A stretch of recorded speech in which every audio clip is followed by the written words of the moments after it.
Nenek nak clearkan phone tu sebab gambar ni semua nenek korek dan update dia. Baru nak update gambar raya. Ini beraya di rumah adik nenek di Pasir Ris ya. Kita datang pagi, so mereka sediakan hidangan sarapan ya. Alhamdulillah, Mawar tu pandai masak ya, sedap masakannya. Ini cucu nenek Aiden dan Ais ya. Diorang tu makan cikedi-cikedi saja. Ini hidangan nenek. Alhamdulillah sedap. Terima kasih Mawar.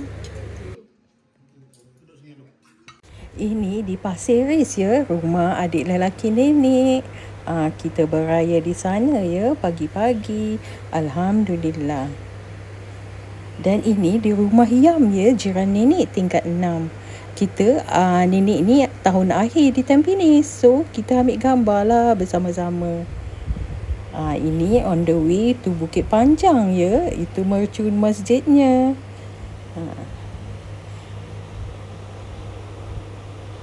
Ini cucu nenek yang kecil, Adam. Adam ni paling popular. Ini dayo-dayo yang bertandang ke rumah nenek beraya, nenek snack. Ini tahun akhir nenek beraya di rumah ini.